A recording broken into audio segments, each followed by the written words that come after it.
Sir अभी हाल फिलहाल में एक मुस्लिम कपल ने 2-3 करोड़ का घर लिया था एक किसी सोसाइटी में। कहा जा रहा है कि वो मुसलमान हैं तो उस सोसाइटी में नहीं रह सकते हैं, इसके लिए लेकर के प्रोटेस्ट हुआ है। तो सर हमारे थोड़ा व्यूअर्स को बताइएगा। चश्मा बोल। देखिए, सबसे पहले आप जानना चाहिए कि ये हिंदू और मुसलमान का बना दिया जाता है कि अगर ये हिंदू मोहल्ला है तो सबसे पहले आप पढ़िए सत्यार्थ प्रकाश की पेज नंबर 71।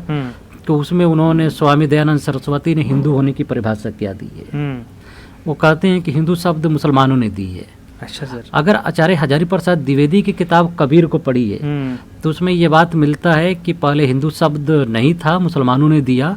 इससे पहले लोग भारत के समाज के हजारों जातियों में बटे थे। सर।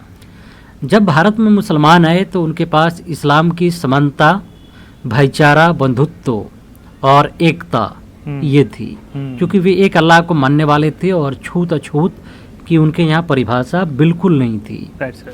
तो जब भारत की सोसाइटी में जब वे आए और उनके पास पॉलिटिकल पावर आई तो यहाँ की जो कास्ट बाउंड्री की जो सोसाइटी थी, जाति आधार पे जो टोला था, मोहल्ला था, समाज था और लोग बसते थे, उसके अकॉर्डिंग उसको उन्होंने तोड़ दिया। बिल्कुल। प्रोफेसर हबीब ने एक किताब लिखी, इंट्रोडक्शन दी एलिया डॉसन की किताब history of India told by it's on historians.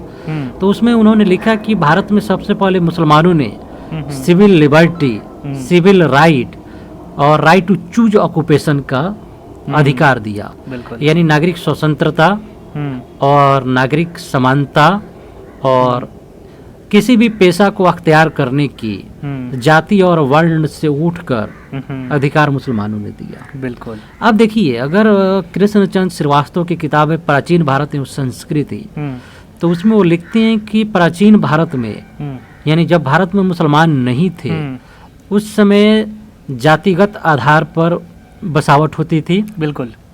और जो आज के शेड्यूल कास्ट, शेड्यूल ट्राइब के लोग हैं, यानी आज के दलित हैं या आदिवासी हैं और ओबीसी के लोग हैं, तो उन्हें गांव में बसने नहीं दिया जाता था और उन्हें गांव के बाहर बसाया जाता था, जिन्हें उस समय 1935 से पहले शूद्र और अछूत कहा जाता था। बिल्कुल।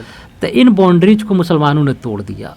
आज़ादी के बाद जब मुसलमानों की हालत खराब हुई और उन्हें सेग्रीगेट किया गया माइनॉरिटी का के, तो फिर उन्हें आहिस्ता आहिस्ता उन इलाकों से डिस्प्लेस्ड किया गया, यानी जहाँ इनकी ज़मीनें ज़्यादा थीं, आबादी कम थी, वहाँ दंगा करा के भगा दिया गया।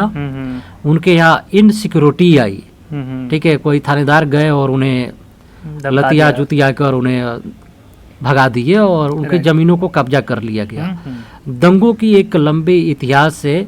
जिन ओबीसी एससी एसटी को मुसलमानों ने रिजर्वेशन दिलाए, अपने वोट देकर एमपी एमएलए बनाए, मुख्यमंत्री बनाया, वही लोग वीएन राय के according, inspector general of police UP V N Vibhuti Narayan Rai लिखते हैं कि इन्हीं लोगों ने, पिछड़ी अति पिछड़ी जाति के लोगों ने मुसलमानों को मारने में ग्रेट कंट्रीब्यूशन किया है दंगों में।